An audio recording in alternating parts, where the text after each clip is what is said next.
¿Qué tal? Bienvenido. Hoy es jueves 17 de diciembre del año 2020.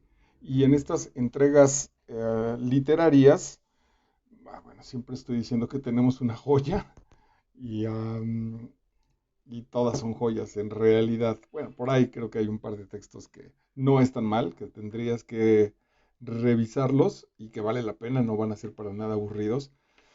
Pero bueno, pues ya depende. También aquí de pronto aparece ya el gusto personal, que es muy, muy importante. Hoy vamos a trabajar sobre quizá lo que cambia es que regresamos a un autor mexicano, uno de los clásicos clásicos.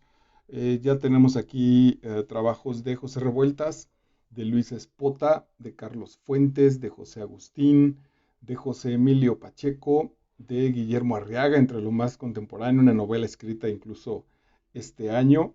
Y creo que por ahí con los mexicanos. Tengo ya también prevenido trabajar José Trigos. Y bueno, hoy es un clásico. Yo creo que si hay tres pilares literarios en México, que serían Carlos Fuentes en la novelística, Octavio Paz en la poesía y los ensayos, este es el otro, que es Juan Rulfo, que yo creo que es como el tridente poderoso de México con respecto al mundo en cuanto a los autores más famosos de la historia de la literatura mexicana. Y verdaderamente, sí, sí, sin duda, creo que la experiencia es complicada, sobre todo cuando no tenemos tantos. No sé qué sientan los franceses o los gringos o los rusos, que de pronto puedan encontrar los ingleses, en su literatura, eh, ejemplos y ejemplos y ejemplos de autores a nivel mundial, todos buenísimos, y que en México no lo tengamos así. Quizás si nos sumergimos en la literatura latinoamericana podamos entenderlo un poquito.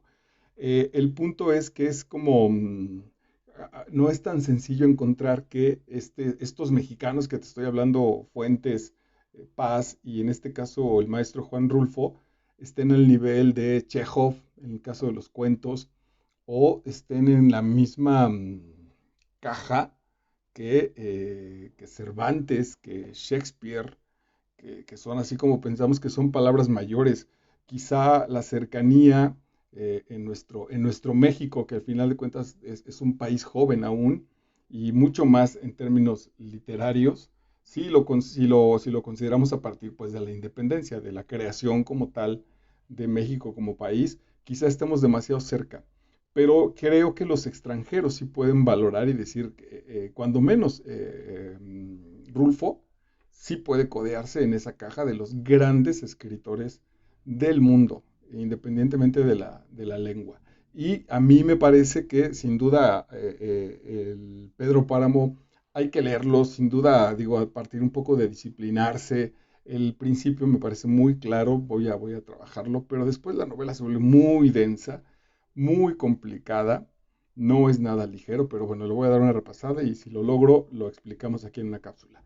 Pero el Llano en Llamas es una joya absoluta. El Llano en Llamas está justo sí ahí en los niveles de la mejor literatura del mundo y además de todos los tiempos. ¿Qué es el Llano en Llamas? Son unos cuentos, 10 o 12 historias, eh, casi todas breves, en realidad bastante breves. Lo puedes leer en un par de horas, sin duda. eh, y variado también. El tema puede ser más o menos el asunto campirano, todavía el último México del campo como tal, algunas situaciones que tuvieran que ver con la revolución, por ejemplo, hay un lenguaje, hay un mundo de las historias que Rulfo escuchó pero verdaderamente sustanciosos, verdaderamente poderosos, las tramas, los cambios, los personajes, la manera de vivir de los mismos personajes, sin este asunto mágico todavía como folclore o mágico todavía como moda de lo latinoamericano, sino quizá tan espantosamente real, tan brutalmente real, que pareciera increíble, que pareciera difícil de creerse.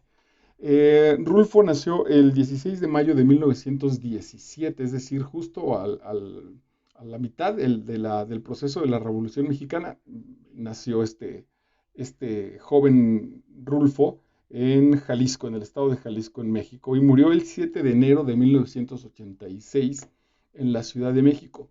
Una de las cosas que la gente se ha preguntado muchísimo a partir de Rulfo es qué le pasó que dejó de escribir, porque pasó mucha parte de, no murió viejo, pero una muy buena parte después de que entregó sus dos grandes títulos. Lo otro que escribió fue un guión para cine, creo que se llama El Gallo de Oro, si no me equivoco. También bastante aceptable, no al nivel de estos dos, y tan, fue todo lo más tiene algunas reflexiones sobre cómo escribió el guión de cine, me parece, y algunas entrevistas. Tiene una entrevista en un canal español donde pasaron los mejores de Latinoamérica, está Fuentes, Borges, etcétera, y Vargas Llosa, a quien no he incluido, por cierto. Este, mm, entonces, Rulfo escribe esta novela relativamente breve que es Pedro Páramo, muy densa, pero quizá de 120 cuartillas, y después escribe estos cuentos también por ahí de 100 cuartillas, y ese guión para cine, y no vuelve a escribir. Y lo atrapa la fama y es reconocido tiene una entrevista que te platico donde lo saluda a Jorge Luis Borges, y bueno, son dos monstrazos así y se tiran el maestro a cual más grande. La entrevista es muy emocionante porque además son dos tipos tímidos, son dos tipos callados, son dos tipos que saben que la mejor de su expresión personal estuvo en su literatura, no en su asunto mundano. Es muy emocionante. Y luego dejó de escribir, entonces la gente se ha preguntado, pues, ¿por qué? ¿Qué sucedió? Y yo sí le creo, no lo tengo citado, pero me parece que por ahí se ha vuelto también una especie de mito de que Rulfo contestó, pues es que ya se acabó lo que tenía que escribir, esto es lo que tenía que escribir, y ya, y a lo mejor tuvo la decencia de no seguir escribiendo sabiendo que el Llano en Llamas era insuperable. Y seguramente también Pedro Páramo, pero el Llano en Llamas es insuperable, es una joya, pues no hay, porque además se sale un poco o un mucho de la competencia, no hay con quién comparar el Llano en Llamas de ese nivel. Es una lástima entonces como también en nuestra propia idiosincrasia, en nuestra propia educación, el Llano en Llamas es transmitido a los alumnos también como un paso más, como un asunto literario, como un algo que tenemos que está puesto ahí en el programa escolar y al que no se le da el valor verdaderamente de una joya y de una obra de arte maravillosa. ¿Qué voy a hacer entonces para no alargarme demasiado y que sea, quizá este será único porque será, si me voy a estudiar todos los cuentos, vamos a necesitar 3 o 4 sesiones de hora y media. Entonces, voy a mencionar algunas situaciones importantes que detecto en los cuentos, nombro todos y creo que voy a trabajar dos a profundidad. Talpa, y ese en todos sus niveles. Y si ese te sirve de ejemplo para abordar los otros, bueno, pues ya tienes las herramientas para que le entres y lo hagas desde tu propio trabajo, ¿no? Que es muy recomendable. Me encontré una edición, no es la mejor. Yo creo que esta sí vale la pena comprarla en físico, pero bueno, está en PDF, en internet, gratuita. Algo más quería mencionarte. También está en nuestro canal que se llama Master Vidal, está aquí en YouTube, uno de los videos, que de los primeros, así que tendrías que ir ya 80 o 100 videos antes, que se llama Niveles de Lectura. Eso te puede ayudar si es que nos visitas por primera vez para integrarte a esta manera de entrarle a la literatura. Ok, El Llano en Llamas. El Llano en Llamas es el título de una compilación de cuentos. Uno de los cuentos se llama justo El Llano en Llamas. El primero, en el orden de edición, se llama Nos han dado la tierra. Y ahí hay un nivel espiritual que tiene que ver con la vida. Nos han dado la tierra podría ser la expresión de unos ángeles que les han dado la tierra, que han venido a este planeta. Hay un texto que se llama Urantia, que es un texto rarísimo porque es un texto que lo escribió pues algún ser humano, casi de manera anónima, pero está inspirado en voces de seres angelicales, seres celestiales de otros sistemas, ni siquiera te voy a decir de otro planeta, de otros sistemas. Y en Urantia es fuerte la información que aparece ahí porque dice que el planeta Tierra es uno de los más, bueno, no se llama Tierra justo, ellos le llaman Urantia a nuestro planeta, y dice que es uno de los lugares menos desarrollados espiritualmente y que es casi una situación de entrenamiento espiritual. Entonces, a mí cuando leí ese libro, la verdad es que me dejó muy en paz porque, pues porque sin duda he estado como muchos de nosotros tratando de generar un mundo mejor. Y cuando leí esa información me dio la sensación de, pues es un gimnasio, el planeta Tierra, el planeta Urantia es un gimnasio para nuestras emociones, para nuestros dolores, para nuestro trabajo espiritual. Entonces, no sé si tenga mucho caso ir a un entrenamiento con aparatos, con saltos, con esfuerzo, y pedir que esté lindo. Pues no, el entrenamiento como tal, como el ejercicio físico, por ejemplo, pues es rudo, se sufre, se le batalla. Hay mucha satisfacción sin duda, pero es así. El Llano en Llamas, particularmente este cuento de Nos han dado la tierra, me suena a eso, a ángeles que fueron arrojados a la tierra, una tierra que no tiene nada, que hay que caminar, que hay que sudar, que hay que batallar y que se van quedando en el camino para no hacer nada, no hacer nada, no por acción, sino no hay nada que hacer crecer en este maldito llano que se encuentran estos campesinos y que parecería que la meta fue solo caminar. Si quieres venir a la tierra a sembrar, a generar un crecimiento, a dejar tu legado, es muy probable que el asunto diga no tiene sentido. Solo veniste a caminar en el llano y a sentir el sudor y la angustia y la soledad, que es básicamente nuestro proceder en la vida. De vez en cuando, dice Joan Manuel Serrat, tenemos la vida se porta con cosas lindas, pero en realidad es una chinga el bregar, el crecer, el desarrollarnos, etcétera. Y dice, abre este cuento diciendo, nos han dado la tierra. Después de tantas horas de caminar sin encontrar ni una sombra de árbol, ni una semilla de árbol, ni una raíz de nada, se oye el ladrar de los perros. Es decir, van caminando en la nada, nada que agregar, no hay semillas, no hay raíces. Uno ha creído a veces, en medio de este camino sin orillas, que nada habría después, que no se podría encontrar nada al otro lado, al final de esta llanura rajada de grietas y de arroyos secos. Pero sí hay algo, hay un pueblo. Se oye que ladran los perros y se siente en el aire el olor del humo y se saborea ese olor de la gente como si fuera una esperanza. Carlos Fuentes habla también de que hay un Dios relativamente perverso, pero al final de cuentas útil, que nos genera una esperanza, que la vida es un valle de lágrimas, pero que nosotros valientemente apostamos por esa esperanza y retamos al mismísimo Dios de frente a decirle, yo sé que no hay nada y que me trajiste aquí a esperar a Godot y a sufrir, pero aún así creo, aún así tengo fe, casi dice Fuentes, a pesar de ti tengo fe. Hemos venido caminando desde el amanecer y entonces la luz del día, lo oscuro en este nivel 7 espiritual, el caos y el orden y la redención en este avanzar. Y a la gota caída por equivocación se la come la tierra y la desaparece en su sed. Como ni siquiera llueve, es solo un llano, entonces cae una gota por ahí extraviada y enseguida la tierra la absorbe. Como esas pequeñas y escasas alegrías que hemos tenido en la vida. Y a mí se me ocurre que hemos caminado más de lo que llevamos andado. También el proceso de la conversación. Ha habido un determinado número de pasos, pero al ser tan monótono, al ser tan brutalmente expuesto, la mente cree que hay más, que hay mucho más esfuerzo que el que en realidad han realizado. Se me ocurre eso, dice uno de los personajes, porque a nosotros nos dieron esta costra de tepetate para que la sembráramos.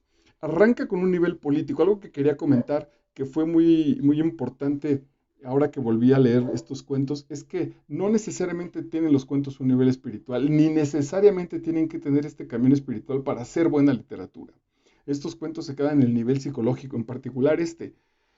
Eh, Todos casi están atravesados por la miseria, todos están atravesados por el hambre, pero es hambre interior y exterior. Esa hambre que por ahí se satisface con un par de tortillas y después no sabemos. Y también el hambre interior, esta hambre reseca, esta hambre de, puta, si esto es la vida, es una verdadera pesadilla, sin embargo, pues hay que vivirla lo más dignamente posible. Salen 12 campesinos al amanecer porque el gobierno les ha ofrecido unas tierras que están pasando quién sabe qué y solo caminan. Para el final, para cuando están estos textos, solo quedan 4. Algunos se regresaron, otros se han ido quedando y le dicen, pero ¿a qué te quedas si no hay nada? Y entonces ellos dicen, también ¿para qué camino? Si tampoco va a haber nada. Y van tras la esperanza de ese olor del pueblo, van tras la esperanza de ese pueblo, de esa luz, de ese posible frescor que aparezca. Se acaba el cuento y no alcanzan el pueblo, no han llegado y siguen caminando. Es verdaderamente angustiante, angustiante, dice. Por aquí arriendo yo, nos dice Esteban. Nosotros seguimos adelante, más adentro del pueblo, o sea, más allá. La tierra que nos han dado está allá arriba. Ahí es donde creo, no estoy absolutamente seguro, que Rulfo jugó con este camino espiritual. Es el andar de la vida con la esperanza del cielo, con una sed terrible y con un sol brutal. El segundo cuento se llama La Cuesta de las Comadres. Esta es un tipo, este también es brutal, es un tipo que justifica la muerte de alguien tratando de mostrar cierta humanidad, tratando de ser, como de ser respetuoso. Aquí es interesantísimo, los animales no tienen ese problema, ¿no? El león que pesca a la cebra y la come o que pesca, hay algo interesante. Eh, He visto algunas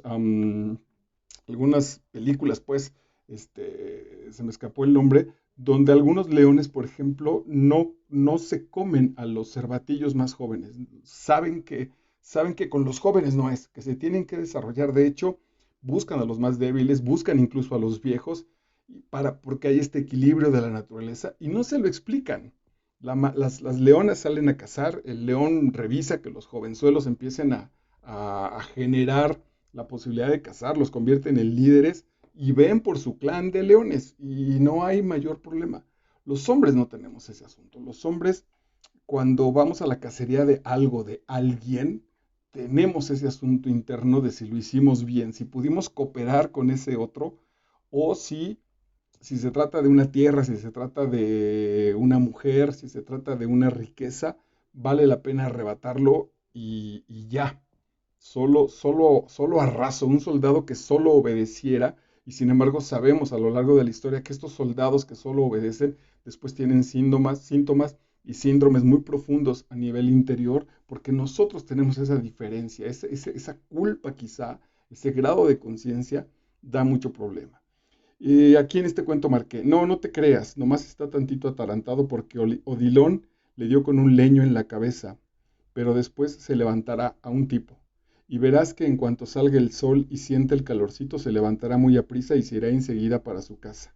Agárrate ese tercio de allí y vámonos, fue todo lo que me dijeron. El hambre lleva a este tipo a juntarse con los revolucionarios, a meterse en la bola. El cuate no sabe qué hacer, el asunto es que esté en su casa es muy pobre y el papá o la mamá le dicen, güey, ya no te podemos mantener, lárgate de aquí porque te estás comiendo la comida de los más pequeños.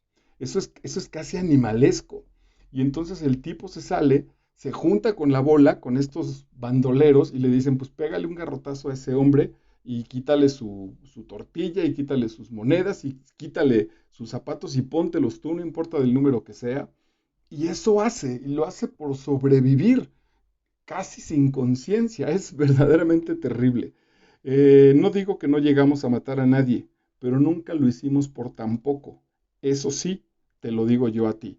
Le está reclamando o le está explicando a alguien que le reclamó que mató a una persona y le está diciendo, pues sí, sí lo maté, pero intenta entender que lo maté por hambre, que lo maté por necesidad, que no fui ventajoso, que si él hubiera podido hacer lo mismo conmigo, lo hubiera hecho. Eso en Rulfo es verdaderamente espantoso, es nuestra raíz, venimos de ahí, ya en una especie de universalidad, esa humanidad tendrá que irse humanizando, tendrá que irse puliendo hasta alcanzar posiblemente los niveles espirituales. Pero por ahora no hay tiempo, hay hambre, hay frío, hay sed, hay ansias de pelear, hay deseo sexual, etcétera, etcétera. Entonces vi que se iba entristeciendo, se le iba entristeciendo la mirada como si comenzara a sentirse enfermo. Hacía mucho que no me tocaba ver una mirada así de triste y me entró la lástima. Por eso aproveché para sacarle la aguja de arriba del ombligo y metérsela más arriba. Allí donde pensé que tendría el corazón, es decir, de la lástima que me dio, lo voy a matar más rápido. Y sí, allí lo tenía, porque nomás dio 2 o 3 respingos como un pollo descabezado y luego se quedó quieto. Ya debía haber estado muerto cuando le dije, mira, Remigio, me has de dispensar al muerto, me has de dispensar, pero yo no maté a Odilón, fueron los alacranes. Esa justificación de la muerte, a partir de lo que te digo, a partir del hambre, a partir de la necesidad. Mientras que por el rumbo donde tiré a Remigio se levantaba una gran parvada de sopilotes a cada tronido que daban los cohetes. Y el hombre entonces no es más que una especie más en esta selva. Eh, Cierra este cuento diciendo, de eso me acuerdo, y esa posiblemente es la diferencia que Rulfo establece. Estamos en este mundo de coyotes solitarios, de hienas, que somos los seres humanos, pero y que tenemos que empezar a comernos y que nos aventamos y que comparto el cadáver, el cuerpo que maté, la vida que quité, convertida en cadáver, la saco del camino para permitir que los opilotes se la coman, sacarle el mayor provecho, por mínimo que sea, a esta vida, como estos hombres que están buscando la tierra y tratando de rescatar, aunque sea a una gota de agua. Cierra el cuento diciendo, de eso me acuerdo, porque al final la diferencia con el mundo animal, posiblemente con este mundo biológico tan brutal para nosotros, sea la memoria. Justo la memoria como lo que va haciendo al hombre. No voy cometiendo los mismos errores que cometieron mis antepasados. Vamos para bien, vamos modificando nuestra propia experiencia. A veces no se ve tan claro, pero el proceso es mucho más largo. Como dice el primer cuento, es un camino sin, sin estas banquetas, sin estas aceras, sin estas definiciones. Es absolutamente amplio. Por eso es desconcertante, porque no sé dónde está el centro, no sé hacia dónde me dirijo, no sé dónde acaban mis límites, porque todavía es muy extenso. El cuento número 3 se llama Es que somos muy pobres.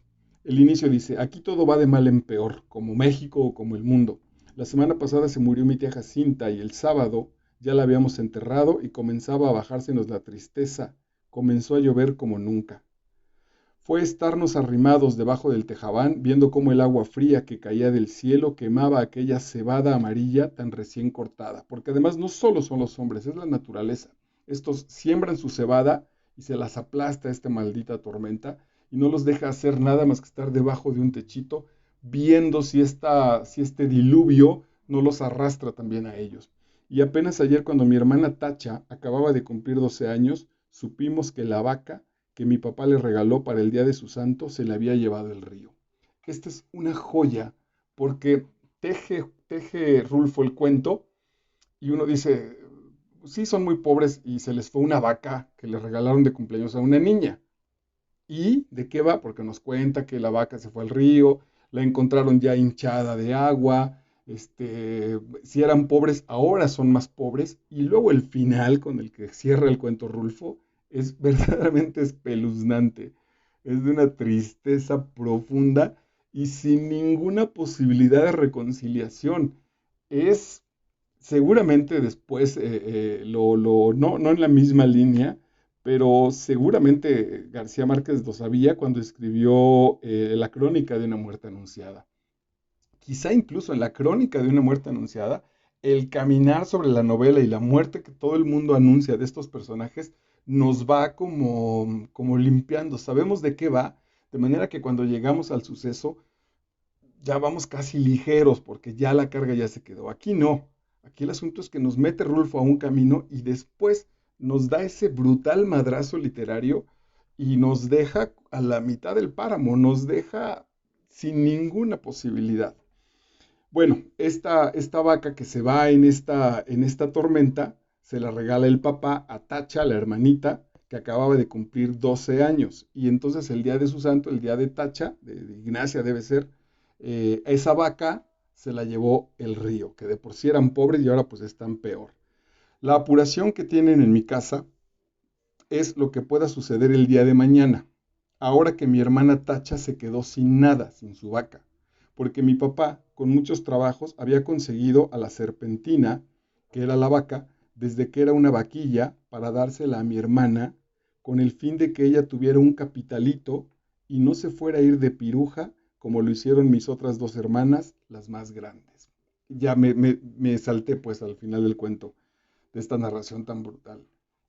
Para eso es el regalo del papá. Es espantoso, voy a, voy a, voy a conseguir una vaquilla, la voy a alimentar, la voy a dejar crecer, para que cuando, lo va a decir, para que cuando un hombre se fije en Tacha, no la meta de piruja o sea más atractiva para los hombres porque tiene una vaca. Porque no es lo mismo casarse con una muchacha que no tiene una vaca que con una muchacha que tiene una vaca. Con una muchacha que tenga una vaca, comeremos, tomaremos leche, venderemos leche, etcétera. Podrá haber un capitalito para crecer.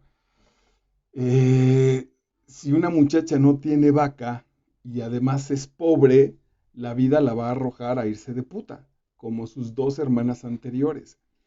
No hay juicio moral, no hay nada, hay una brutal miseria y la miseria te lleva a eso. Si para comer te tienes que convertir en prostituta, pues eso vas a hacer, porque además alrededor en este contexto literal no hay nada. Al papá le dice, por eso le entra la mortificación a mi papá, ahora por la Tacha. Además recuerda, Tacha tiene 12 años. Tacha, que no quiere que vaya a resultar como sus otras dos hermanas al sentir que se quedó muy pobre viendo la falta de su vaca, viendo que ya no va a tener con qué entretenerse mientras le da por crecer y pueda casarse con un hombre bueno que la pueda querer para siempre. Y eso ahora va a estar difícil. Con la vaca era distinto, pues no hubiera faltado quien se hiciera el ánimo de casarse con ella solo por llevarse también aquella vaca tan bonita. En este mundo de tal miseria, de tal carencia, una vaca, al final de cuentas, es más importante que un ser humano. Por su cara corren chorretes de agua sucia como si el río se hubiera metido dentro de ella. La tristeza de Tacha cuando sabe el futuro que va a alcanzar, que ya no va a rescatar a su vaca y que el destino es irse de piruja. Tiene ahí, no sé si aquí está, sí, aquí está, mejor no se los anuncio, el asunto de la biología, el asunto de la vida, es el que, la mezcla de la biología, de lo corporal y de la pobreza en la que viven es trágico, ¿no? Es digno de una tragedia griega. Siquiera Edipo y estos héroes trágicos, Ajax, sabían a qué iban y lo enfrentaron y dieron el sí. Tacha no tiene permiso para decir sí. No tiene otra, no tiene dos opciones. Solo tenía una posibilidad y la vida le canceló la posibilidad. Aquí ni siquiera se la robaron los malos, ni siquiera pasó una pinche grupo de cabrones y la violaron, como para justificarla como víctima. Ni siquiera es como víctima, porque quien se llevó su vaca fue la lluvia, fue la naturaleza, ese monstruo neutral que arrasó. Es la brutal pobreza, ese es el gran punto. El sabor a podrido que viene de allá salpica la cara mojada de Tacha y los dos pechitos de ella se mueven de arriba a abajo sin parar, como si de repente comenzaran a hincharse para empezar a trabajar por su perdición. Es decir, que además se está volviendo mujer. Es brutal, pobre Tacha. Tiene 12 años, es pobre, se muere su vaca, se va a convertir en prostituta y además le están creciendo las tetas. Es, ah, es decir, pues incluso quién sabe si hubiera habido una especie de asunto trágico tipo Ofelia en Hamlet, que se hubiera tirado al río junto con la vaca pensando en lo que le esperaba. Pero su conciencia, su ignorancia es como una planta. Es ese mundo animalesco de Rulfo, que después seguramente también, no sé si directamente inspirado en él, pero que el que trabaja también el maestro José Revueltas, Luis Espota, que todavía nos pervive, todavía habita en nosotros, ya no de esta manera, pero sí en nuestra pasión, sí en nuestro machismo, sí en esta situación en Juárez, en el Estado de México, de la violencia contra las mujeres, tendrá mucho que ver con eso, porque además la pobre Tacha se está convirtiendo en mujer. Y entonces por eso digo que Rulfo es brutal, porque después de la pobre vaca que se pierde, de la tristeza y de la pobreza de esta niña, no había manera. Va a ser prostituta. se va a ir de piruja, que además le llama, te vas a ir de piruja a vivir una vida espantosa seguramente. Entonces, la maestría de Rulfo es que no tiene que escribir el futuro para que nosotros lo tengamos clarito en nuestra cabeza y sobre todo en nuestro corazón. El siguiente se llama El hombre, también me parece que es de un carácter metafísico. Dice, los pies del hombre se hundieron en la arena dejando una huella sin forma, como si fuera la pezuña de algún animal, otra vez lo que te estaba diciendo, este mundo donde el hombre no acaba de ser un hombre o donde no llega todavía a una situación espiritual. Treparon sobre las piedras, engarruñándose al sentir la inclinación de la subida. Luego caminaron hacia arriba, buscando el horizonte. Otra vez esta búsqueda de una especie de más allá. Subía sin rodeos hacia el cielo, se perdía allí y luego volvía a aparecer más lejos bajo un cielo más lejano. No el mío, sino el de él, dijo, y volvió la cabeza para ver quién había hablado. Este hombre está tan solo, va en ese camino tan solitario, en ese absoluto páramo, en esa nada, que su propia voz empieza a reverberar, empieza a sonar para él. Es tal la soledad del hombre con respecto al sentido de la vida, a Dios, que es muy probable que lo que hacemos en la vida es monologar con nosotros mismos. No recuerdo quién es el autor, lo leí hace muchos años, que decía, es muy simple, en la vida solo hablas contigo y con Dios. No hay vuelta de hoja. Todos hacemos eso. Solo hablas contigo y con Dios. ¿Qué te dices? ¿Qué te mientes? Y uno dice, bueno, ¿y los otros? Los otros pueden ser tu propia proyección o el eco de ese Dios que te está hablando. Es fuerte. Entonces empujó la puerta solo cerrada por la noche. Estos son los elementos que cuando trabajes con el maestro Rulfo son los que te permiten encontrar que no es poesía para que se lea bonito, que hay un sentido. Cuando entonces empuja la puerta que está solo cerrada por la noche, es que está hablando de otro nivel. Está hablando básicamente, cuando hago esta señal es hacia adentro, está hablando de un nivel espiritual, de un nivel metafísico. El hombre bajó buscando el río que se mueve. Me parece que este es un hombre caminando intentando encontrar la libertad. ¿La libertad de qué? De él mismo. Porque él y su pensamiento, lo voy a poner con nosotros, somos nuestra propia cárcel. Esto está 20 años antes de los existencialistas, ¿no? Es maravilloso. El hombre vio que el río se encajonaba entre altas paredes y se detuvo. Tendré que regresar. Lo van persiguiendo. Es un cazador que va persiguiendo a un tipo y el hombre va avanzando. El cazador nos va narrando lo que el hombre va haciendo con una maravillosa fidelidad. eh, no es que lo adivine, sabe lo que está haciendo a partir de dónde está caminando, de la manera en la que está pisando. Incluso él se sienta un rato y dice, lo voy a esperar aquí más de una noche porque se va a encontrar con una pared, el río topa con la pared y tendrá que regresar. Otra vez esta situación del destino, otra vez este punto de no tenemos escapatoria. En el nivel 7, en el nivel espiritual, es nuestra conciencia. ¿A dónde te quieres alejar? ¿Hasta dónde te quieres ir? Para darte cuenta que sigues hablando contigo, que el proceso está contigo. Entonces, ¿qué es lo que te quieres decir también? Puede ser positivo, ya puede ser lindo, puede ser disfrutable, o te vas a torturar, ahí lo trasladaríamos a otra literatura, tipo Dostoyevsky, con estos demonios, con esta memoria del subsuelo, enloqueciéndote a partir de lo que te estás diciendo. El río en estos lugares es ancho y hondo y no tropieza con ninguna piedra. Se resbala en un cauce como de aceite y espeso, espeso y sucio. Y de vez en cuando se traga alguna rama en sus remolinos, sorbiéndola sin que se oiga ningún quejido. Cuando en este río cae una rama y solo desaparece, es la vida, nuestra vida, la delicadeza, la sutileza de nuestra vida, que en cualquier momento también, ¡pum!, simplemente desapareció, cabrón, así fue. Me apendejo, me cruzo mal una avenida y me aplasta un puto camión y se acabó mi vida, planes, proyectos, pasado, simplemente se fue ahí. Hasta que le vi la sangre coagulada que le salía por la boca y nunca repleta de agujeros como si lo hubieran taladrado. Perdón, hasta que le vi la sangre coagulada que le salía por la boca y la nuca repleta de agujeros como si lo hubieran taladrado. Yo no voy a averiguar eso, solo vengo a decirle lo que pasó sin quitar ni poner nada.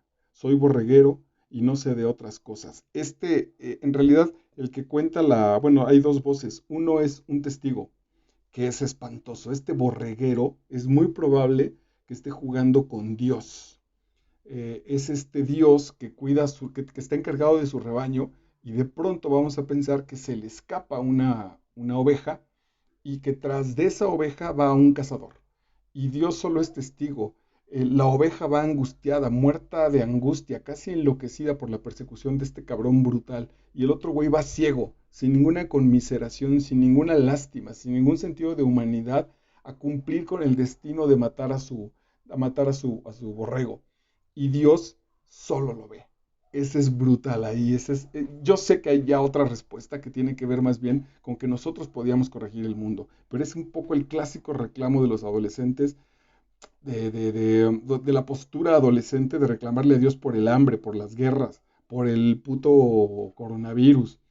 Y Dios en su silencio solo nos ve, solo dice, yo solo vengo a decirle lo que pasó sin quitar ni poner nada. Soy borreguero y no sé de otras cosas. Hay un asunto ya en una lectura positiva y te invito a que la reflexiones, que tiene que ver con que también tenemos todo para hacerlo nosotros. El sistema es tan bueno que no necesitamos que Dios lo haga, porque es un sistema, porque se puede desarrollar, que tiene que ver con la bondad del hombre, con la belleza que provoca. Pero si no creemos en ese sistema, entonces lo vamos a transformar, lo vamos a echar a perder. Y Dios no tiene que venir a decirnos, oigan pendejos, lo están echando a perder. Él dirá, tienen todas las herramientas, si quieren extraviarse, pues piérdanse. Al final de cuentas es un juego muy sufridor, un juego muy caro de jugar, un juego que es profundamente doloroso y que en este sentido casi le reclamamos a Dios por no participar de él. El siguiente cuento se llama En la madrugada. Este es brutal. Este es nivel 4 que tiene que ver también con nivel psicológico, que tiene que ver con la pobreza. Este me sorprendió porque ya he leído varias veces El Llano en Llamas y este es de los que no le había hecho mucho caso. Hoy viene muy a cuento por nuestro año 2020. Dice: en la madrugada, San Gabriel sale de la niebla húmedo de rocío, el pueblo.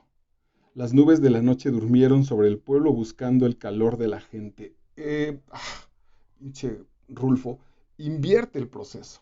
No es la gente que sale a buscar el calor de la mañana, es la noche, es la naturaleza la que busca el calor de las personas, como si la noche fuera fría en la madrugada y el viento y la noche buscaran un grupo humano para calentarse con esos seres humanos. Es precioso porque no es el elemento del ser humano invadido por la naturaleza, sino somos parte del mismo sistema y en ese sistema la vida y la especie de conciencia de la madrugada, de la noche, del frío, que está buscando el calor de los hombres. Allá lejos están todavía en sombras. Amanecer otra vez lo oscuro, la parte, es que no negativo me choca decirlo, lo oscuro de nuestra existencia, las pasiones, la noche, el juego de la noche, de la juerga, de los excesos, que se va sometiendo en una especie de vampirismo para despertar a la razón, para trabajar, para enfrentar a la gente, para verla a los ojos y escondiendo estas pasiones que me carcomen en el interior. Y ya estaba yo quitando la tranca del zaguán cuando vi al patrón Don Justo, que es una cosa extraordinaria que el patrón se llame Justo, Don Justo, que salía de donde estaba el tapanco con la niña Margarita dormida en sus brazos y que atravesaba el corral sin verme. Este tipo va a trabajar a la hacienda, al rancho de este señor Don Justo, llega en la madrugada y ve al patrón lo ve saliendo cargando a esta niña y entonces él se integra ahí a la sombra, se integra ahí a la pared porque no quiere ser testigo de lo que está pasando, de lo que el patrón está haciendo. De seguro me vio, al menos eso creí, y le dio de patadas cuando vio que mamaba de las 4 tetas. Te romperé las jetas, hijo de res. Este tipo no había desayunado, el viejo Esteban, venía medio crudo y entonces empieza a mamar directamente de la vaca y llega Don Justo y le pone una madriza espantosa. Porque lastimaba a la vaca, justo. No le preocupaba el hambre del campesino, le preocupaba su vaca. Poco relacionado otra vez con el cuento anterior, ¿no? Yo le hubiera roto el hocico si no hubiera surgido por allí el patrón Don Justo que me dio de patadas a mí para que me calmara. Bueno, en realidad, este campesino patea a un niño y luego llega Don Justo que patea al campesino. Hay un juego de las herencias, todo a partir del hambre, de esta hambre biológica. Sin embargo, Don Justo, vamos a ver lo que ocurre. Justo Brambila dejó a su sobrina Margarita sobre la cama, cuidando de no hacer ruido. En la pieza contigua dormía su hermana. Solamente tenía un rato de sueño, al amanecer. Entonces se dormía como si se entregara a la muerte. La hermana, la mamá de la niña, casi para el amanecer, como no podía dormir, ese momento era el que caía en sueño y aprovechaba don Justo para entrar a la recámara de la niña. Eran las 6 de la mañana. Dirá que es un incesto y nos excomulgará a los dos. El asunto es que este señor, que se llama Justo, entra a violar a su sobrina, a violar a la hija de su hermana que tiene 12 años, justo cuando él sabe que la hermana está dormida. Entonces entra, abusa de la niña y luego la lleva, la saca de la pieza de la mamá, que la mamá se duerme con ella para cuidarla. Justo va por la niña, se la lleva a otra recámara, la viola, abusa de ella y luego antes del amanecer la regresa a la cama de la mamá. Seguro la niña no ha dicho nada, ni lo dirá, y entonces el día amanece y corre como si no pasara nada. La vida corre de manera normal y en la madrugada salen los fantasmas de este güey, de este Justo, que es un violador de niñas, y ahora que se entera que uno de sus campesinos es testigo de lo que está haciendo. No sentía dolor, solo una cosa negra que le fue oscureciendo el pensamiento hasta la oscuridad total. Sobre San Gabriel estaba bajando otra vez la niebla. Una mancha de tierra cubría el pueblo, después vino la oscuridad. Y las campanas estuvieron doblando a muerto toda la noche hasta el amanecer, hasta que fueron cortadas por el toque del alba. ¿Qué sucedió? Que este campesino se acuerda de la venganza de la madriza que le puso este señor Justo, y entonces va por Justo y lo mata.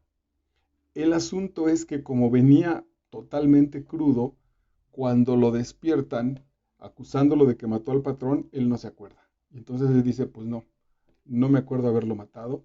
Entonces no sabemos si lo mata. Y por ahí se acuerda de este proceso, de que él, la razón que entiende es quizás sí lo maté porque estaba abusando de la niña, de su propia sobrina. Entonces es infernal, es un asunto complicadísimo. Vale muchísimo la pena que lo leas porque además, aunque no hay un recorrido espiritual aquí, habla mucho de la condición humana, de esa situación en la que pues bregamos por el porvenir, intentamos tener una vida mejor, una vida superior, y sin embargo hacia adentro pues somos capaces de estas cuestiones. ¿Qué las determina? Nuestra naturaleza animal, la noche que nos invade, la madrugada, las pasiones semi-infernales, etcétera, etcétera. Bueno, me voy a meter más en este y después ya salimos con el resto, con los comentarios del resto. Este es maravilloso y se llama Talpa. Talpa es un lugar donde hay una virgen milagrosa y la gente recorre kilómetros en peregrinación, golpeándose, hincados, caminando, con tal de llegar a Talpa a pedirle el milagro o a ofrecerle, si el milagro ya sucedió, pues un regalo, por ejemplo. Natalia se metió entre los brazos de su madre y lloró largamente allí con un llanto quedito. Era un llanto aguantado por muchos días. Vio a su madre y comenzó a sentirse con ganas de consuelo. Cuando vayas entrando en la práctica, Natalia, que es una mujer, para este momento del abrazo es viuda, porque el marido murió en el camino a Talpa, llega, no es gratuito que llegue con la mamá y la mamá sea la que lo consuele en este nivel. Comenzó a sentirse con ganas de consuelo. La idea es que Natalia no tuvo una infancia desarrollada, no cerró su proceso infantil. Entonces, pues sobre todo lo digo porque en ese caso la mamá no es su mejor amiga. Cuando una mujer es adulta y sucede su viudez, por ejemplo, pues llorará con sus hermanas, con sus mejores amigas, a lo mejor su mamá ya no está, etcétera, con sus hijos posiblemente si los tenía. Pero si no es adulta a nivel emocional y a quien busca es a la mamá, ese proceso significó que la infancia no se desarrolló, que hubo un trauma muy fuerte en la infancia o una carencia, una soledad que toda la vida no ha acabado de curar. Y entonces atención, porque ahí crecemos muchísimo a veces con esas carencias, no las desarrollamos, intelectualmente podemos crecer, biológicamente podemos crecer, pero seguimos teniendo un niño muy lastimado y muy solitario que nos obliga a una vida posiblemente muy dolorosa. Es muy fuerte encontrarse con procesos porque son muy desesperantes, son muy neuróticos, donde la gente se pega de gritos y y se desespera brutalmente porque no sabe de dónde viene su tristeza, pues porque viene desde hasta allá en ese sentido. Nos pusimos a escarbar la sepultura, desenterrando los terrones con nuestras manos, dándonos prisa para esconder pronto a Tanilo dentro del pozo y, y que no siguiera espantando ya a nadie con el olor de su aire lleno de muerte. Entonces no lloró. Está acusando en nuestro narrador que esta mujer cuando ve a la mamá se suelta a llorar y cuando ella misma escarbó la tierra para enterrar a su marido, ahí no lloró. Es decir, estaba hecha, estaba entera. Por eso es que destaco que cuando llega con la mamá se suelta como una niña porque no acabó de tener ese proceso de crecimiento. Entonces no lloró ni después. Natalia parecía estar endurecida y traer el corazón apretado para no sentir bullir dentro de ella, pero de sus ojos no salió ninguna lágrima. Adelante, menciona el texto de Rulfo que estaba Tanilo, tenía llagas. Tanilo estaba sufriendo de llagas en las piernas. Las venas se le abrieron, las ampollas se le convirtieron en llagas, por donde no salía nada de sangre, y sí una cosa amarilla como de goma de copal, que es la pus, que destilaba agua espesa. Y fueron a buscar a la Virgen de Talpa para que ella con su mirada le curara las llagas. Me fui a buscar las llagas en un diccionario biológico de enfermedades y las llagas tienen que ver con soledad y con un asunto muy importante. Las llagas son venas que se hinchan y que se revientan y las venas hacen el traslado y la purificación de la sangre. Las venas sirven para que la sangre pase por todo el cuerpo y lleve sangre sana y todos los órganos estén sanos, estén listos para seguir trabajando. Cuando la sangre es densa, cuando la sangre es pesada, las venas se hinchan y entonces se hinchan justo porque viene una especie de aceite, sangre aceitosa, que necesita un ducto más amplio para seguir corriendo. Ahora bien, ¿por qué se hincha la sangre? Y esto ya es un asunto absolutamente emocional. Por una carga, por una traición o por algo que me ha costado mucho entender. Me voy a adelantar un poco porque también aquí Rulfo lo resuelve casi al final del cuento. No recuerdo cómo se llama el personaje, ahorita les voy a decir el que nos está narrando. El que nos está narrando es hermano de Tanilo. Y la mujer Natalia es la mujer de Tanilo. Pero el narrador y Natalia tienen relaciones sexuales porque juzgan que Tanilo por su enfermedad ya no le cumple sexualmente a Natalia. Ellos han pensado, entonces le salen las llagas a Tanilo y lo van a llevar acompañado por la culpa que ellos también tienen a la Virgen de Talpa y saben que el inicio, desde que van caminando hacia Talpa, que es lejos, están deseando que se muera para ellos seguir con su relación. Pensando incluso como en la inocencia de Tanilo. Él no está enterado, él desaparece y tú y yo seguimos metidos en la relación absolutamente sexual, absolutamente erótica y casi brutal que han estado viviendo, también con culpa. El asunto es que ellos piensan que Tanilo no sabe y Tanilo lo sabe, pero no se atreve a decirlo y entonces Rulfo de manera genial lo expresa en la enfermedad de Tanilo. Si Tanilo hubiera caminado sano, es probable que no se diera cuenta que lo engaña a su hermano con su mujer, pero las llagas le han vuelto la sangre densa.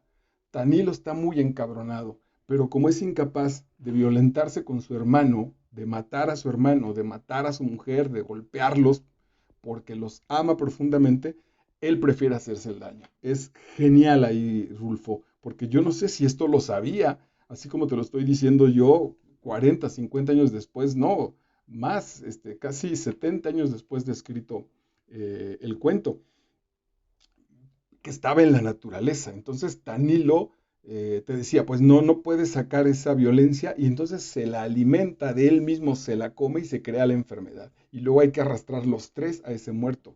Como se muere en el camino y se muere con relativa inocencia, estos al final ya no pueden regresar con la relación. Es genial, es una joya maravillosa. Por eso, tampoco mata, es decir, se muere Tanilo pues en el intento y estos dos no llegan y dicen, bueno, pues se murió Tanilo y ahora ya y yo nos vamos a juntar y la gente en realidad podría criticar, pero tampoco iba a pasar nada. No pueden porque se dan cuenta que no han crecido. La mujer llega y llora como niña y el narrador dice, puta, pues era una niña. Por eso como niña también se entregó a eso. Quizás se casó pues sin amor y después se entrega a una situación sexual porque no tiene control de su naturaleza. Una niña no tiene control de sus emociones. Quizá el problema del abuso con los niños es que posiblemente los adolescentes, ya no se diga las mujeres adultas, pueden reaccionar y decir, yo tendría que estar de acuerdo con la propuesta de este güey. Pero las niñas no pueden hacer eso porque las niñas están confundidas, están amedrentadas y solo están sintiendo. Puede ser brutalmente paradójico que una niña que está siendo sometida por un adulto, mucho más si este adulto es cercano, pueda decir, bueno, yo sé que mi tío o mi papá no deberían tocarme de esa manera, pero se siente muy bonito. La verdad es que el cuerpo me dice, qué maravilla, el cuerpo se está expresando porque es biología, porque es naturaleza. ¿Cómo lo coordino? ¿Cómo lo ajusto con que el que me está provocando ese placer no debería ser el que me lo estuviera haciendo? Y bueno, pues justo la cabeza debe estallar. Lavar las cosas, ponerlo todo nuevo, de nueva cuenta, como un campo recién llovido. Entonces, bueno, Tanilo tiene la imagen de la rabia contenida. Habíamos estado juntos muchas veces, la mujer y el narrador, pero siempre la sombra de Tanilo nos separaba. Sentíamos que sus manos ampolladas se metían entre nosotros y se llevaban a Natalia para que lo siguiera cuidando. Y así sería siempre mientras él estuviera vivo. Ahora también, es fuerte porque Tanilo es el enfermo, Tanilo es la víctima. Pero no hay víctimas, dice Rulfo. Las mujeres no son para que te cuiden, son para las mujeres como pareja, para convivir con ellas, para amarlas, para conocerlas, para que te las cojas, para que te cojan a ti, para en las noches sudar juntos. Diría Facundo Cabral, acostarse con pasión y levantarse con devoción, o acostarse con devoción y levantarse con pasión para como compañeras de vida. Si Tanilo, ya envejecido interiormente, se trae una mujer joven que quiere, que trae el deseo en la piel, que trae la vida todavía puesta, y este güey la quiere convertir en su mamá, seguimos en un mundo de infantes, ¿ven? Seguimos en un mundo de niños que no se han desarrollado. Y es aquí donde entonces los buenos profes de literatura deberían decirle eso a sus alumnos para que dijeran, güey, qué cosas no he madurado de mi niñez todavía que puedo y resolverlas, porque si no lo que te espera son estas brutales situaciones. Ya no podíamos volver atrás, lo que queríamos era que se muriera. Eso era lo que queríamos desde antes de salir de Sensontla y en cada una de las noches que pasamos en el camino de Talpa. Ahora, aquí está escrito, pero revísalo. O sea, póntelo tantito en la piel y quiero que se muera mi hermano porque me estoy cogiendo a su esposa y la esposa, quiero que se muera mi marido porque me estoy metiendo en relaciones sexuales con su hermano. El asunto de la conciencia está súper pesado. Y luego buscábamos Natalia y yo la sombra de algo para escondernos de la luz del cielo. La frase es genial, pues es que es esta sombra que mientras no aceptemos en nuestro interior estas situaciones de excitación, no las vamos a sanar. Siempre van a estar ahí descompuestas, siempre van a estar ahí raras nuestros dolores. Mientras no aceptemos que nuestras relaciones, las más cercanas, nuestra mujer, tu galán, tus hijos, las relaciones de verdad, de amor, odio, va a haber problemas. No es nada sencillo. Cuando yo he establecido con las parejas y sé que estoy justo en el momento en que las amo profundamente, pero también las odio, también odio sus celos, su control, su niñez, su lo que quieran, y ellas de mí, no es fácil, pues, porque normalmente la persona está esperando que veas un ángel. Y sí, sí veo un ángel y me encanta y sonríes y eres linda y eres solidaria y eres muy amable y le caes bien a todo el mundo, pero enojada eres horrible, eres violenta, eres frustrante, eres castrante, eres jodedora. Eso eres. Hay una canción hermosísima también de Serrat que dice, me gusta todo de ti, y empieza a describir todo, dice, pero tú no me gustas. Ese es el punto. Me gusta, o sea, ya partiéndote, tienes ojos, tienes cara linda, tus tetas, tus nalgas, tu voz, tu manera de reírte, me gusta, pero cuando lo juntamos y eres tú, ya no me gustas. Y el problema es que con quien habitamos o a quien enfrentamos es al todo conjunto. ¿no? No solo me duermo con una nalga o con unas tetas o con una sonrisa, sino está todo el proceso. Y lo mismo nosotros, no lo digo solo para ver lo que veo afuera. Bueno, mientras no aceptemos eso, mientras no lo trabajemos, vamos a estar en problemas. Así el gran problema que he tenido con las últimas 2 o 3 relaciones es que me dicen, ¿te gusta alguien más? Y cuando yo contesto sí, se fue al demonio el asunto. Es, no te puede gustar nadie, puta, pues entonces debo ser de otro planeta, porque sí me gustan más. Ahora, puedes entender que me gustan mucho otras, pero que mientras esté contigo, mi decisión y mi libertad va a estar contigo. ¿Puedes entender eso? Pues no, el asunto, yo no sé si ellas lo tienen muy guardado, o a lo mejor ahí estoy equivocado y la naturaleza de la mujer es otra, o están entendiendo mal una situación, pero a mí me da la impresión de que a ellas también les gustan otros hombres. Que se vayan con ellos lo tienen cancelado porque están conmigo, y están conmigo porque ellas quieren, sin duda. Si esa parte no la dialogamos, no la sanamos, te invito a que veas también otra entrega aquí que se llama Amor a Madrazos, donde unos adolescentes matan a una niña porque el chamaco está seguro de que la niña le está poniendo el cuerno. La niña le dice, no, cabrón, no. Y por ahí le dice, bueno, pero tu novio te gustaba, tu exnovio te gustaba. Y ella todavía le dice, pues sí, idiota, por eso estuve con él. Y pum, a partir de ahí, hasta que la terminan, no la matan, pero la dejan a punto de, porque claro, porque ella termina contando la historia. Tanilo se alivió hasta de vivir, finalmente se muere, y aquí son las frases de Rulfo que son maravillosas. Pero fíjense que es triste, es fuerte. Tanilo se recuperó hasta de vivir, la vida como una enfermedad, la vida como una especie de castigo. Violenta la vida como caminar entre un amontonadero de gente, igual que si fuéramos un hervidero de gusanos apelotonados bajo el sol, retorciéndonos entre la cerrazón del polvo que nos encerraba a todos en la misma vereda y nos llevaba como acorralados. Esto me suena también a película de Buñuel. Van todos caminando en el sendero para alcanzar Talpa. Eso es un poco la humanidad. No borregos, gusanos. Algún día llegará la noche, en eso pensábamos, llegará la noche y nos pondremos a descansar. Ahora se trata de cruzar el día, de atravesarlo como sea para correr del calor y del sol, atravesar el nivel de la conciencia para entregarme al nivel nocturno. En Dostoyevsky pienso también en atravesar el frío brutal de su naturaleza para llegar a lo profundo. Pienso en la literatura del siglo, de inicios del siglo XX en los Estados Unidos, también reconvertir ese terreno desértico, generarlo en otra cosa para también en la noche dormir con la mujer, hacerle el amor, tomar unos tragos con los amigos. ¿Quién sabe si el asunto de la vida sea eso? Trasladar el día lo más enajenado que se pueda para tener esas pequeñas joyas de vida que nos puede regalar la noche. Ya descansaremos bien a bien cuando estemos muertos. También brutal. Dio en amarrarse los pies uno con otro para que sus pasos se hicieran más desesperados. Tanilo, que ya iba a morir, de todas maneras quería más castigo. No lo sabemos porque no nos lo dice, pero es muy probable que él quisiera redimir el pecado de su hermano. La situación es verdaderamente dramática. Alguien que además se quiere castigar más y que le está diciendo a la Virgen de Talpa, mátame, llévame, pero no culpes a mi hermano. Lo entiendo que se esté acostando con mi mujer. No está, solo está sugerido, lo estoy interpretando.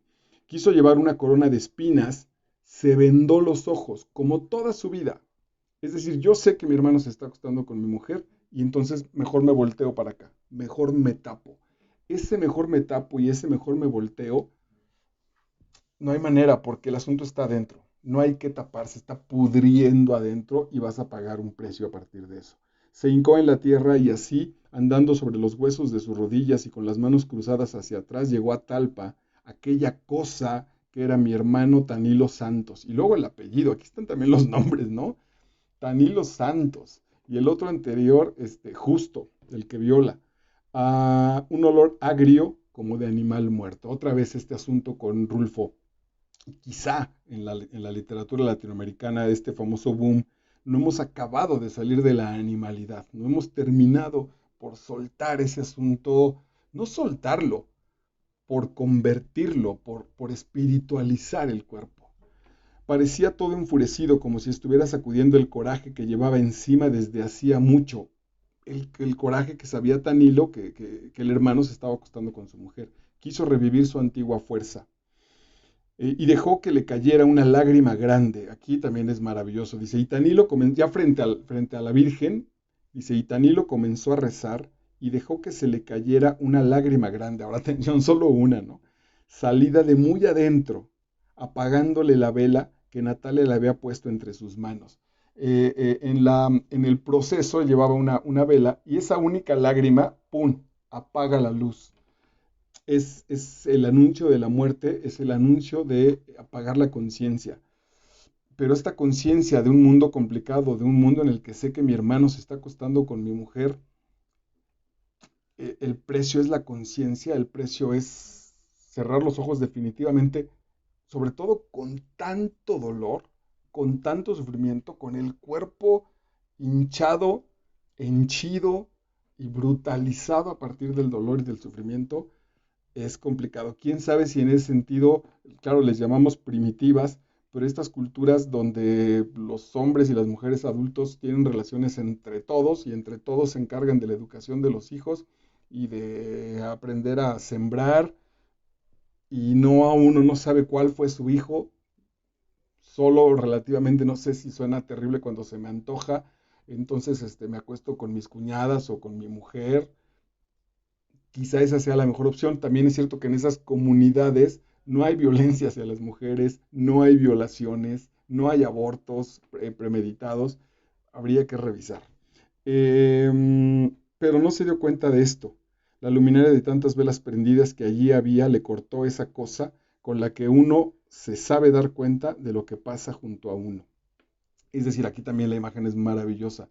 Mi dolor, que yo creo que es mi enorme dolor y que es el que me tiene jodido en la vida, cuando se apaga mi luz, ni siquiera me doy cuenta, porque las velas que representan el dolor de la humanidad es brutal, pues, o sea, ahí como, no sé si hay un asunto de, güey, ni sufras tanto, porque la verdad es que hay otros que sufren más, o si supieras el número de la gente que sufre, tu dolor es casi ridículo. La Virgen nuestra no quiere saber nada de nuestros pecados, que se echa la culpa de nuestros pecados. A ver, déjeme leerlo bien. La Virgen nuestra, nuestra Madre, que no quiere saber nada de nuestros pecados, que se echa la culpa de nuestros pecados. Ella sabe que cada día nuestra fe es mejor porque está hecha de sacrificios. Ahí están las líneas que mueven la vida de los personajes, pero atención también, la vida de nuestro ser como mexicanos, la vida de nuestra cultura. Si a partir del sacrificio es que pretendo hacer crecer los edificios de mi vida, los edificios de mi pensamiento. El repique de las campanas a nivel espiritual. Cuando las campanas en literatura suenen en un buen autor, quiere decir que el asunto espiritual está permeando, que es probable que el sufrimiento o el asunto físico va a ir cediendo porque una puerta divina, una puerta celestial, una puerta que apunta hacia el cielo, se empieza a abrir, empieza a terminar el proceso de la redención. Y la madre de Natalia no me ha preguntado nada, ni qué hice con mi hermano Tanilo, ni nada, porque la madre también sabe. Es decir, estos dos cabrones que acompañaron a Tanilo, todo el mundo sabía. Aquí es hermoso, aquí también puede conectarnos después con García Márquez. Todos saben que Tanilo, que el narrador y Natalia tenían relaciones sexuales y que engañaban al hermano. Todos lo sabían. Como nadie lo abre, como nadie lo dice, Tanilo se traga entonces el dolor en las llagas de toda su comunidad. Es terrible, por eso la madre no dice nada. Lleno por dentro y por fuera de un hervidero de moscas azules que zumbaban como si fuera un gran ronquido que saliera de la boca de él, de aquella boca que no pudo cerrarse a pesar de los esfuerzos de Natalia y míos, y que parecía querer respirar todavía sin encontrar resuello. Se sentía en la boca como si se estuviera saboreando una miel espesa y amarga como la vida, como esta boca que tenía que decir algo pero que no lo dijo. Es de eso de lo que quizá nos acordemos aquí más seguido, de aquel Tanilo que nosotros enterramos en el camposanto de Talpa, al que Natalia y yo echamos tierra y piedras encima para que no lo fueran a desenterrar los animales del cerro. Atención con este final. Eh, lo enterraron cuando empezaron a tener relaciones sexuales ellos. Y sobre todo cuando no lo abrieron, porque también había la posibilidad de que dijera el hermano, oye, Tanilo, pues me encanta tu mujer, ¿qué hacemos? ¿Nos matamos? ¿Me voy a otro pueblo? ¿Me la compartes? ¿qué hacemos? Como hay esa incomunicación, entonces pareciera que de manera animalesca el proceso solo se da y entonces lo enterraron, lo mataron con esa acción y aquí hay una paradoja y le pusimos piedras encima para que no lo fueran a desenterrar los animales del cerro. Ellos fueron los animales, porque ellos fueron los animales que pasaron por encima de la lealtad al hermano. Es decir, es más grande mi calentura por tu mujer que la lealtad que tengo. Es más grande la calentura por mi cuñado que la lealtad que te debo. Si eso no se habla, si eso no se experimenta, el asunto es brutal. Eh, alguna vez un tipo mayor que yo fue muy fuerte la situación. Me dijo, oye, ¿sabes por qué? Yo sé que todo el mundo dice que me alejé de mi familia y que soy un hijo de la chingada y que, en fin. Dice, ¿sabes por qué me alejé? Porque un día me di cuenta que una de mis hijas me empezaba a atraer sexualmente. No, no que ella lo provocara, sino un día este cuate despertó y dijo, ah, cabrón, mi hija ya tiene 14 años, está guapísima y me estoy excitando. Ese día, ese tipo agarró su maleta, no se despidió de nadie y se largó. Claro que toda la familia pensó que era un maldito, que era un cabrón, que no sé qué.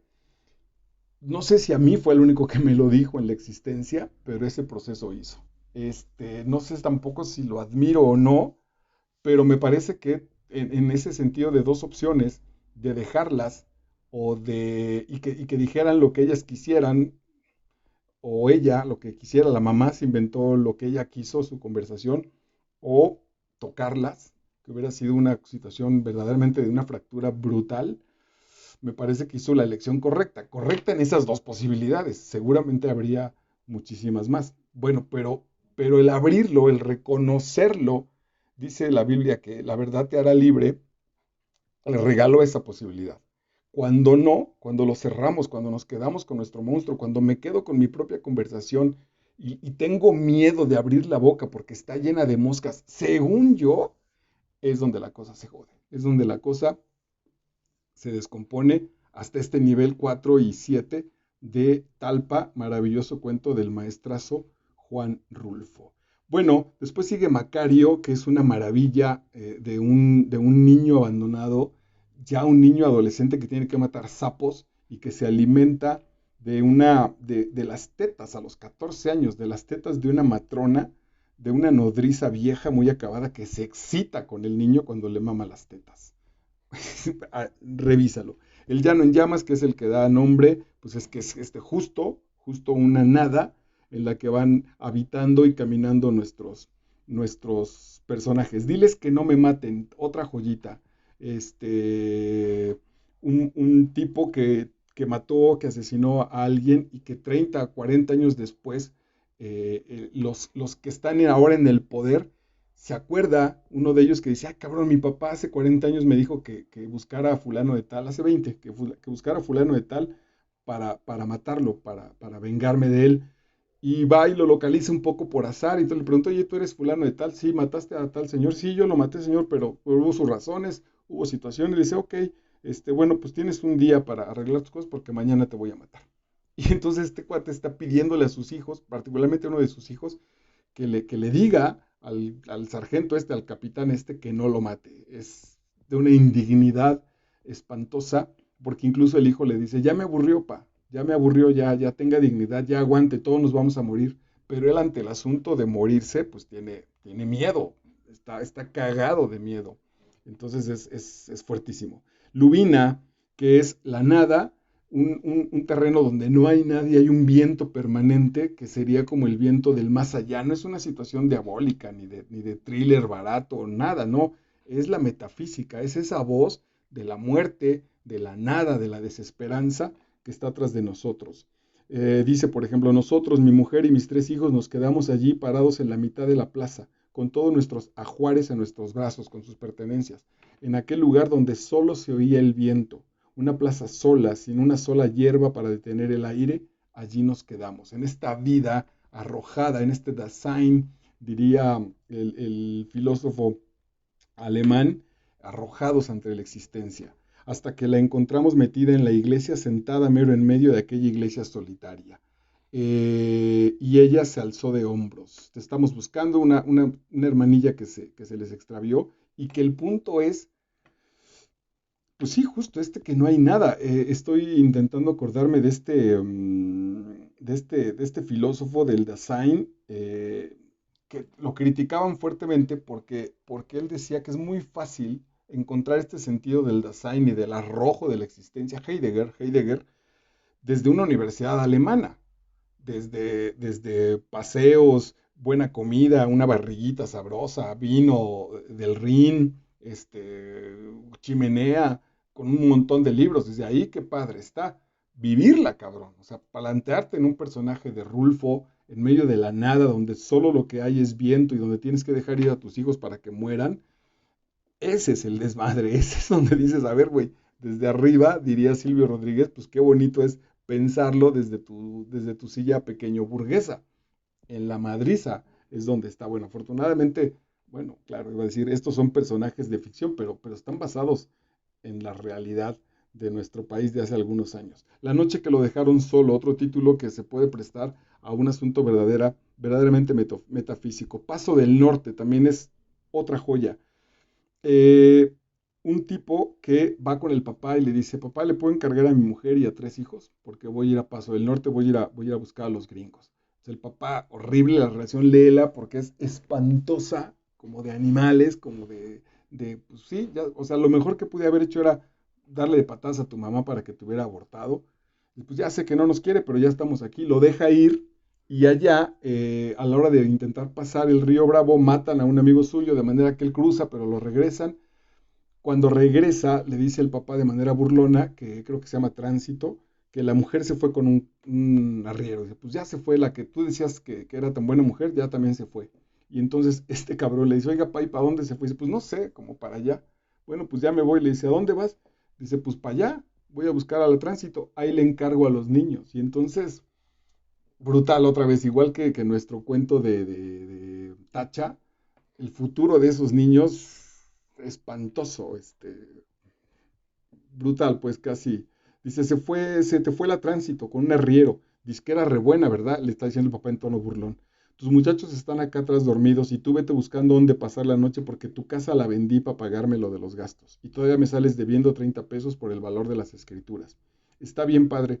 No me le voy a poner renegado. Quizá mañana encuentre por ahí algún trabajito para pagarle todo lo que le debo. ¿Por qué rumbo dice usted que arrendó el arriero con la Tránsito? Pues por ahí no me fijé. Entonces ahorita vengo, voy por ella. ¿Y por dónde vas? Pues por ahí, padre, por donde usted dice que se fue. Maravilloso. Acuérdate, ese es un cuentito cortito. La historia también es verdaderamente profunda. No oyes ladrar los perros, otra joya de la metafísica. Un padre cargando a su hijo latoso, borracho, desmadroso, que le pegan un tiro y lo carga para llevarlo a otro pueblo donde está el médico. Y le dice, no veo, como te traigo encima, pues no alcanzo a ver, ayúdame, ayúdame oyendo ladrar a los perros, porque donde oigas ladrar a los perros estará el pueblo al que te quiero llevar. Y dice, tú que vas allá arriba, Ignacio, dime si oyes alguna señal de algo, si ves alguna luz en alguna parte. Es decir, él va caminando a oscuras con su propio hijo. Ahí el asunto Caín, Abel, Adán y sus hijos es verdaderamente maravilloso, es absolutamente metafísico. Muere muere en sus brazos, en su cuerpo, y al final cierra y le dice, ni siquiera me ayudaste. Destrabó difícilmente los dedos con que su hijo había venido sosteniéndose de su cuello, y al quedar libre oyó como por todas partes ladraban los perros. Y tú no los oías, Ignacio dijo, no me ayudaste ni siquiera con esta esperanza, con la esperanza de morir. Los hijos, que si el medio no lo habita, que si el medio no lo provoca, que si no hay un contexto para desarrollo de las personas, los hijos vamos a estar encima de los padres toda la vida y nuestros hijos estarán encima de nosotros toda la vida porque no los hacemos volar, porque no hay manera, porque donde solo hay un litro de agua, pues ahí vamos a tener que beber todos. El día del derrumbe habla sobre, ya empieza a tomar el orden un poco de estas tragedias, empieza a tomar cierto aire ligero, y entonces el día del derrumbe ya también es una especie de comedia a partir de la situación que están pasando. Nos han dado la tierra también, les entregan terrenos que no sirven y se burlan un poco de la situación entre el gobierno y ellos, y los campesinos. Y cierra con un cuento bastante largo, A mí hace muchos años, todavía como adolescente, me aburrió un poquito, pero es una joya, que es Anacleto Morones. Es una verdadera comedia. Un tipo que trabajaba con un engañador, con un tipo que se creía hijo de Dios y que según él curaba las fiebres de las mujeres y de las señoras, y esas fiebres no eran más que asuntos sexuales, eran calenturas literales de sexualidad.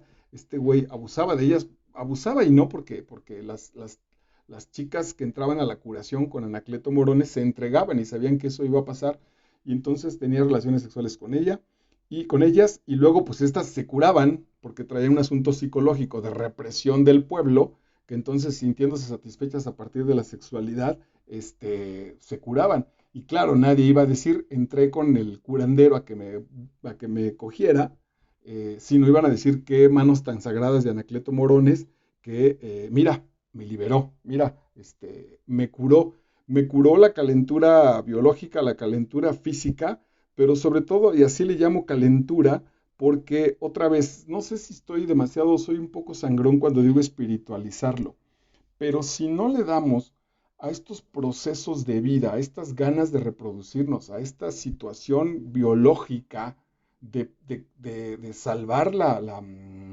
los hombres, pues de salvar la especie, si no la colocamos no a un precio de castigarla, no al precio de esconderla, si no la potenciamos, si no la volvemos sagrada, que para eso están los mitos y para eso están las ceremonias, muchas de ellas importantes, bueno, todas importantes, vamos a seguir reprimidos. Vamos a seguir en un mundo brutal, nefasto, violento. Algunos de mis excompañeros o los papás de mis exalumnos se quejaban porque yo hablaba así de los cuentos o les daba cuentos expresamente sexuales. Vamos a trabajar dentro de muy poco un texto de la Almudena, no sé cómo se apellida, que se llama Las Edades de Lulú, que es un asunto pornográfico, pero cargado de la vitalidad, cargado de la situación. Es el primer texto que me encuentro de cómo ve la vida, su propia vida sexual, una mujer.